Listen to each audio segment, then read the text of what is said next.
Welcome back to Anime Verse Hubs. Don't forget to subscribe and help us reach our 10,000 subscriber milestone.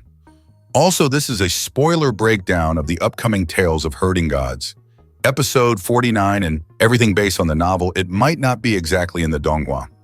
Now, going back to the story, what if your greatest teacher just sold you out to your worst enemies? When Shen Wanjun walked into that courtyard, he expected respect. He was Ba Shan's personal disciple, after all, a position of honor that placed him leagues above the common students.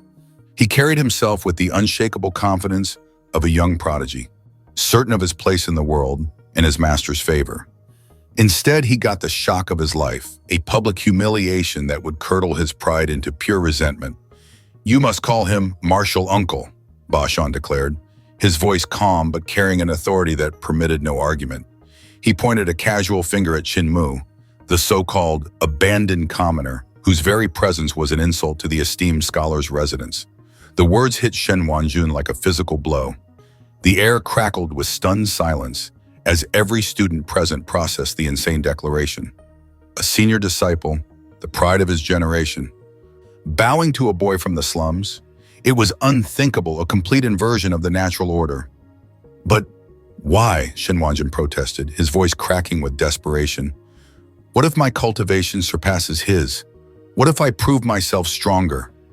He was pleading, searching for any escape from this nightmare. Ba Shan's response was ice cold, a final judgment delivered without a hint of sympathy. "You're no match for him. Don't even try. You'll lose for sure." The brutal truth hung in the air, more humiliating than any physical defeat. With that, Shen Wanjun's face cycled through a storm of disbelief, rage, and utter shame. He turned and stormed off, his fists clenched and his world turned upside down. But his parting words echoed like a war declaration, a vow of defiance shouted for all to hear. "I'll never call him uncle until he defeats me." The battle lines were drawn. Qin Mu thought he could leave quietly. He had no interest in the petty squabbles of the academy. He had his own secrets to protect and his own path to walk. He was wrong. As he tried to exit through a narrow alley, he found his way blocked. The entire scholar's residence had gathered, or so it seemed. Dozens of elite students, their faces a mixture of anger and wounded pride, formed a human wall, their eyes burning with a collective rage. "Abandoned commoner!" The voice rang with a familiar venom. "This time you'll be beaten from one end of this alley to the other." It was Yan Qinghe, a student whose pride Qin Mu had already shattered on 3 separate occasions. His face was twisted with a desperate, almost crazed fury. This was more than a simple challenge. It was his last chance to reclaim his honor. But Qin Mu just frowned, a flicker of annoyance crossing his features. He didn't have time for this. He took one simple step forward, a movement that seemed to bend the space around him. And then he threw one devastating punch. Bang! The impact was sickeningly solid. Yan Qinghe flew backward as if shot from a cannon, his body plastering against the far wall with limbs spread wide, looking for all the world like a squashed frog. The crowd, which had been a roaring sea of taunts just a second before, went dead silent. The sheer, casual violence of the display had stunned them into submission. The silence was broken by the whisper of a drawn sword. Qin Yu stepped up next, his confidence blazing where Yan Qinghe's had been extinguished. His sword technique was the stuff of legend within the academy, the dragon dance of infinite blades. Blade lights swirled around him, forming ethereal dragons of shimmering steel. The display was breathtaking, a mesmerizing and seemingly impenetrable defense. But Qin Mu, he didn't even seem impressed. He responded with 3 of the most basic moves imaginable: embroidering sword, cloud sword, tip sword, simple, precise, and utterly lethal. With an efficiency that was almost insulting, his plain techniques cut through the complex, beautiful patterns of the dragon dance. The illusion shattered like glass. Qin Yu's sword box, which fed his technique, emptied in an instant.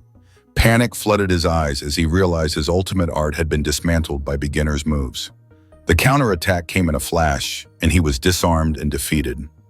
One down, then came the joint assault. Yue Qinghong, a master of aerial attacks, pressed from above with her full sword technique, a rain of steel. Simultaneously, while Ling Nuo attacked from below, his pitch-black demon sabers a blur of dark energy, aiming for Qin Mu's legs. It was a perfectly coordinated pincer attack, a storm of ferocity that should have overwhelmed anyone.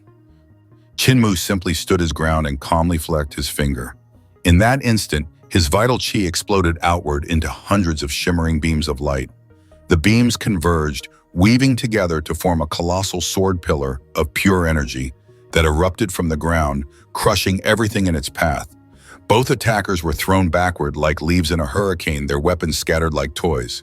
The massive monk Yan Qinghe decided to end things. He charged in, his footsteps shaking the very foundations of the alley. His great strength 5 platform seal technique was a sight to behold, unleashing the phantom power of elephants and dragons with every movement of his enormous frame.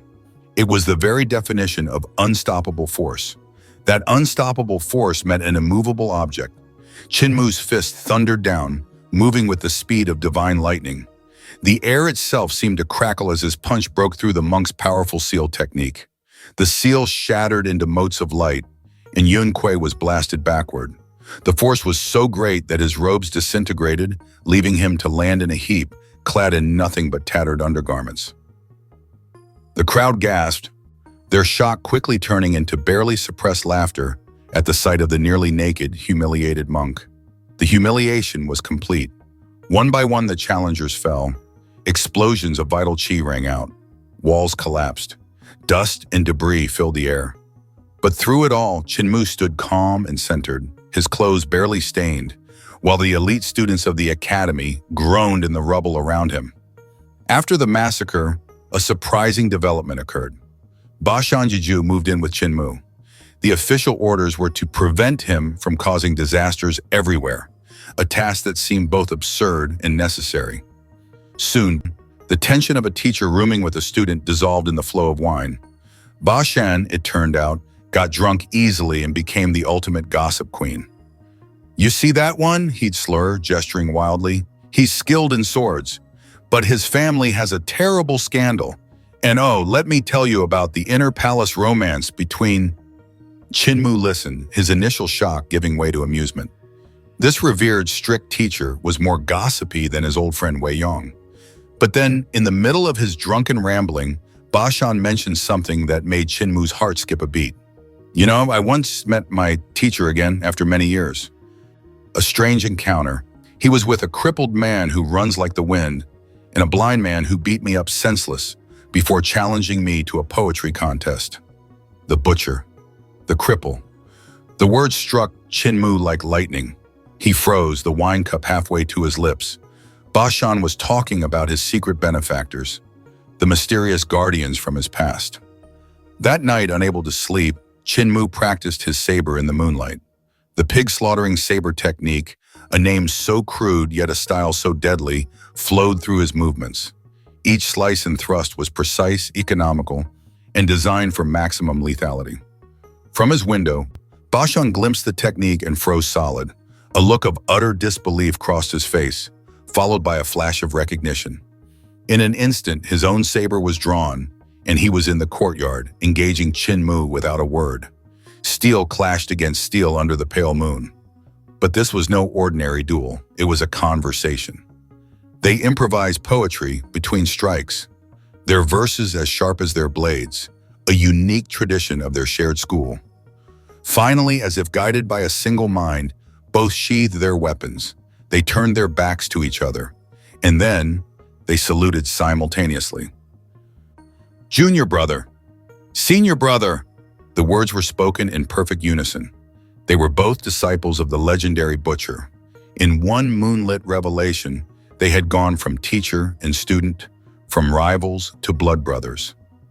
"But I still don't understand," Ba Shan pressed later, his curiosity now that of a brother. "How did you defeat Taoist Ling Yun without even forming spirit qi threads? It should be impossible." Qin Mu smiled mysteriously. "It was simple.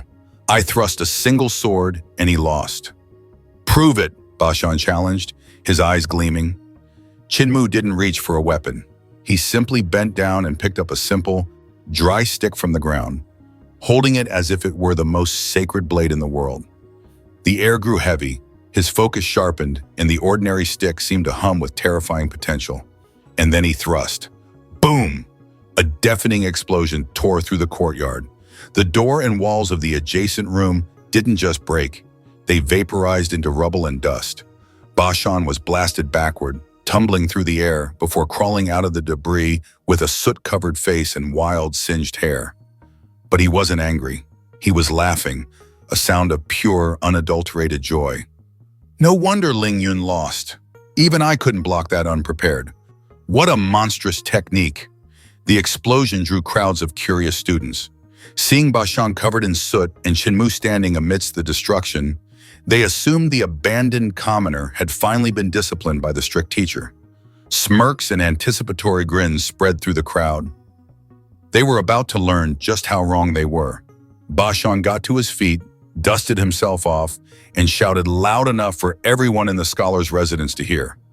Your skill is extraordinary, truly a marvel, but your cultivation has one fatal flaw, a critical weakness right on your left shoulder.